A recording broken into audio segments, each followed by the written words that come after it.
Good morning India. कैसे हो बच्चों? मेरे दुलारो, मेरे प्यारो, मेरी आंखों के तारो। आशा करता हूं सब घर पे होंगे। Stay at home, stay safe, be safe. क्योंकि बाहर हो रहा है लॉकडाउन, और लॉकडाउन की बात से मुझे बात याद आई कि विदेशी महिलाएं तो इसी चिंता में मरी जा रही हैं कि कोरोना से बच पाएंगी या उनकी जान नहीं बच पाएगी। और एक हमारी भारतीय महिलाओं को देखो, जो मैदा के गोलगप्पे, मैदा के लड्डू, बेसन के लड्डू, भटूरे, फलाना ढिमका, कढ़ाई पनीर, शाही पनीर इस तरीके से बनाए जा रही हैं जैसे कि दुनिया से कोरोना वायरस को नहीं, सूजी और मैदा को खत्म करना है। मेरे वाली ने तो 3 साल का नींबू का अचार भी डाल लिया कल। इसीलिए तो कहते हैं कि भारतीय नारी सब पर भारी। चलिए स्टार्ट करते हैं आज का टॉपिक, जो है हमारा Gauss law.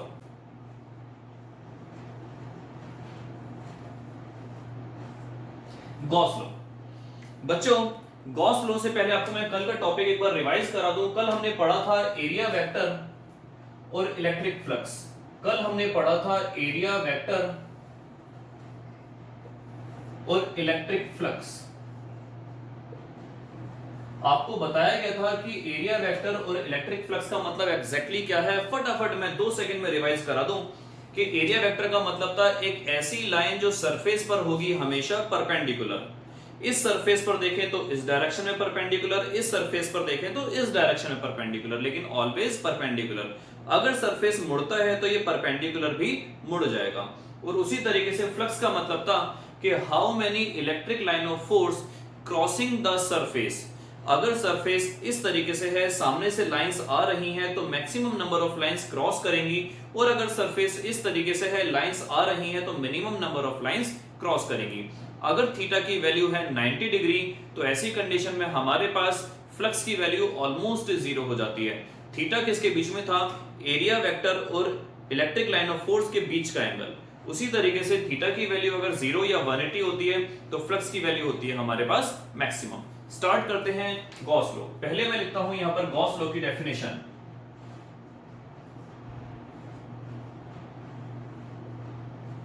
It states that the surface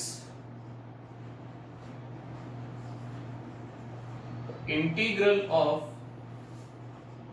electric field intensity over a closed surface in vacuum is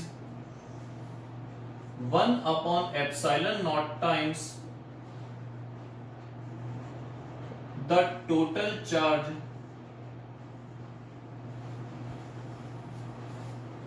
contained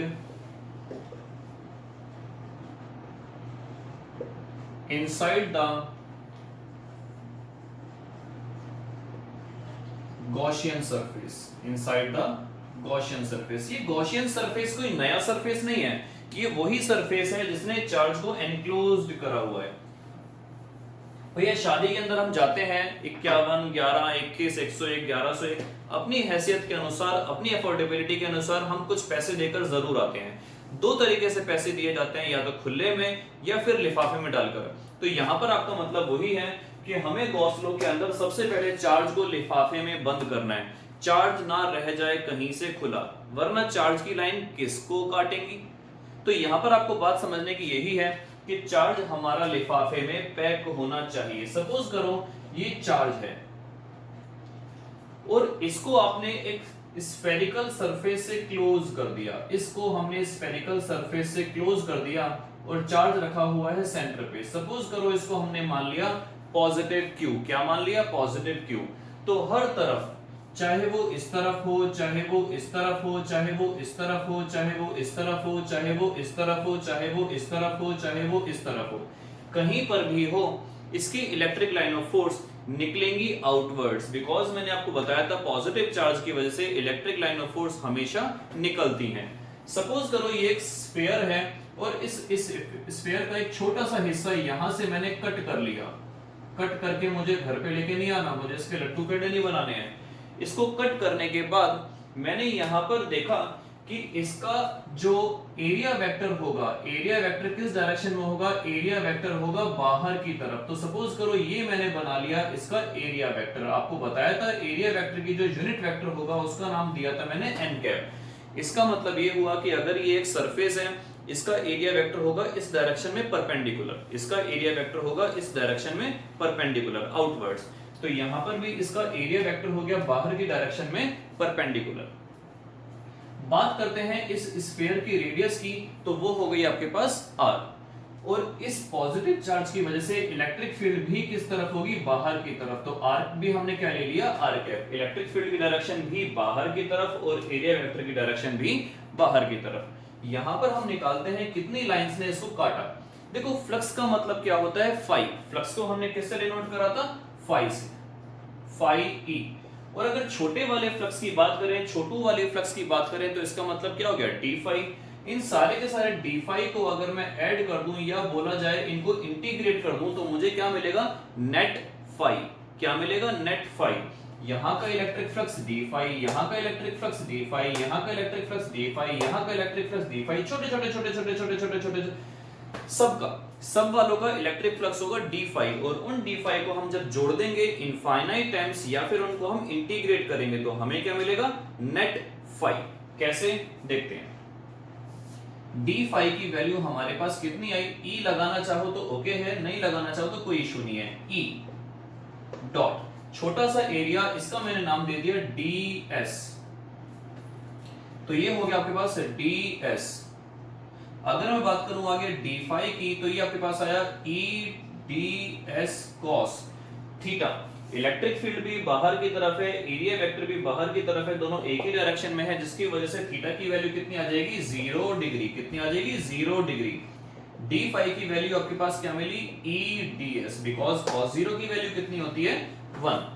तो आपके पास आई इतना आया फाई। अगर मैं निकालना चाहूं टोटल, तो इसको कर दूंगा मैं इंटीग्रेट। क्या कर दूंगा, इंटीग्रेट। सारे के सारे डी फाई को कर दिया जाएगा integrate over the complete surface, over the complete surface. आपको एंट्री नहीं करनी है इस स्फीयर के अंदर।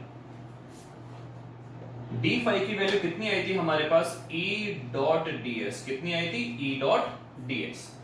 अब ध्यान से देखिए, आपको इलेक्ट्रिक फील्ड का फॉर्मूला बताया गया था के क्यू अपॉन में आर स्क्वायर। क्या क्यू कांस्टेंट है इस पॉइंट के लिए, हाँ जी। क्या क्यू कांस्टेंट है इस पॉइंट के लिए, हाँ जी। क्या क्यू कांस्टेंट है इस पॉइंट के लिए, हाँ जी। भैया क्यू तो हर जगह कांस्टेंट है। क्या आर कांस्टेंट है, रेडियस आपको पता है पूरे पॉइंट्स की रेडियस कांस्टेंट होगी, और के तो कांस्टेंट है ही। इसका मतलब क्या हुआ, ई इज कांस्टेंट क्वांटिटी। क्या मतलब हुआ, ई इज कांस्टेंट क्वांटिटी। अंदर बचा आपके पास डीएस। इलेक्ट्रिक फील्ड का फॉर्मूला क्या निकल के आया, यहां से आपके पास ये निकल के आया के क्यू बाय आर स्क्वायर, या फिर आप इसको बोल सकते हो 1 अपॉन में 4 pi epsilon naught r square भी। क्या बोल सकते हैं, 1 अपॉन में 4 pi epsilon naught r square भी। तो यहां पर आपके पास आया 1 अपॉन में 4 पाई एप्सिलॉन नॉट, और साथ में कितना आ गया, q by r square ds. ये आपके पास ये रहा 5 1 अपॉन में 4 pi epsilon not Q upon में आर स्क्वायर डीएस। छोटा सा डीएस, बाजू वाला बाजू वाला बाजू वाला बाजू वाला, सारे बाजू वाले आपने जब ऐड कर दिए तो नेट डीएस आएगा इसका कंप्लीट सरफेस एरिया। और complete surface area of sphere कितना होता है, 4 पाई आर स्क्वायर। 4 पाई से 4 पाई चला गया, आर स्क्वायर से आर स्क्वायर चला गया, तो फ्लक्स की वैल्यू आपके पास कितनी आई, ये आई क्यू बचा ऊपर, एप्सिलॉन नॉट बचा नीचे। तो ये आपके पास निकल के आया फ्लक्स का एक नया formula.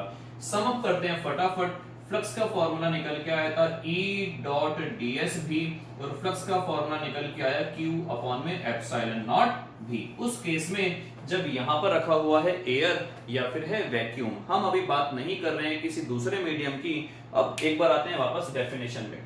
It states that the surface integral, कौन सा इंटीग्रल, सरफेस इंटीग्रल, पूरे के पूरे सरफेस के अकॉर्डिंग हमने उसको इंटीग्रेट करा है, पूरे के पूरे सरफेस पर हमने उसको ऐड करा है। Surface integral of electric field intensity, electric field intensity का सरफेस इंटीग्रल करा जा रहा है over a closed surface, over a closed surface, एक ऐसी सरफेस जो क्लोज होनी कंपलसरी है, over a closed surface in vacuum. मैंने बोला आज हम किसकी बात करेंगे, केवल और केवल वैक्यूम की।